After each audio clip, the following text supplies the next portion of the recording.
Well, there's his picture, and here he is live, the creator and founder of Surf City Garage, Tim Miller. Tim, thanks for joining us today.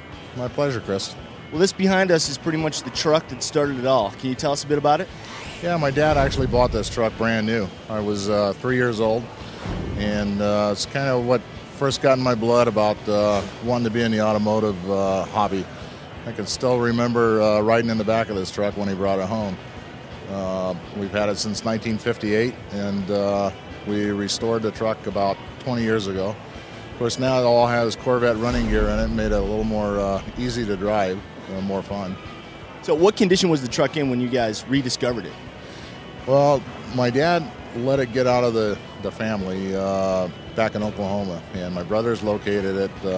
It was pretty much a disaster. It was completely rusted away. But the interesting thing about it, in the glove box, we opened it up when we got it back here in California, and the original pink slip that my dad signed off on was still in the glove box. So it was in pretty bad shape.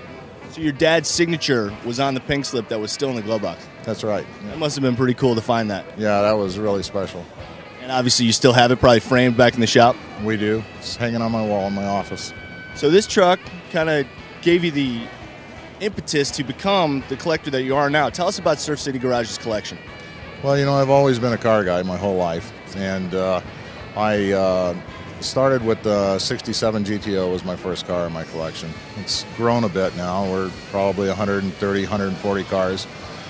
All different kind of muscle cars. We restore cars at our shop. I have a full restoration shop, and that's kind of what started our car care product line. We used every product that we could find on our own restored cars, and my guys were spending all the time and effort on making them look great, but there just wasn't anything out there that we thought was good enough to put on the surface.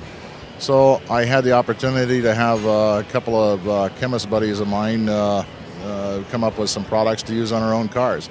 Never really planned on bringing them to market. We just wanted the best we could use on our own collection. Got really popular, started handing out a lot of samples by the thousands, and we decided to bring it to market, so here we are. And what's kind of unique about Surf City Garage as a company is you guys are completely in-house. Not only do you make your own product, you also make your own packaging. We're completely vertical integrated. We do all of our own manufacturing, do our own bottling, have our own automated equipment that puts it in the bottle. We make everything except the cardboard box. And I'm sure that might be coming down the line for you guys. It's possible. Now let's get back to the GTOs for 1 second. You mentioned that the 67 was your very first car. I've seen your collection, and believe me, it's unbelievable. You've got a lot of GTOs. How many do you have? We probably have 30 or 40 GTOs, only because that's my favorite. You know, we like the GTOs. And there's a couple in your collection, actually 3 right off the top of my head, that I know you have the last 2 Judges to come off the line. We actually have, in 71, the last Judges came off the line. I have the first 71 Judge, which is a pilot car, serial number 16, and I have the last Judge ever built as well. That's pretty amazing. So you've basically spanned the Judges. You've got the first and the last. Now, I want to know about the GT37. I love that car. And can you expand on that, tell the people what it is? Yeah, GT37 was actually in 1970, they came out with the GT37. 1970-71 to escape the insurance regulations at the time.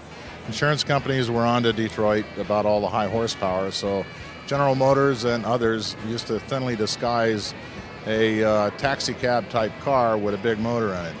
GT37 was basically a Le Mans with all GTO running gear. It didn't really work. They only made a few hundred of them. Insurance companies said this is the same thing as GTO, so they cut it off. They caught on pretty quickly. They did. But you were able to get one of those cars, and it's a pretty rare car to have. It's a very rare car. They were lighter than the GTO. It's bench seat, no insulation. I mean, just made for racing. And if my memory serves, yours is unrestored, correct? Mine is unrestored. That's really cool. That's a great car to have in the collection as well. Well, Tim, I want to thank you for joining us on the Hub today. Your products obviously are the real deal because you made them because you needed something that was better than everything out there. Well, Chris, we appreciate you coming by. You got it, man. Hub TV, Tim Miller is the man. Hi, this is Tim Miller with Surf City Garage. You're watching hubgarage.com.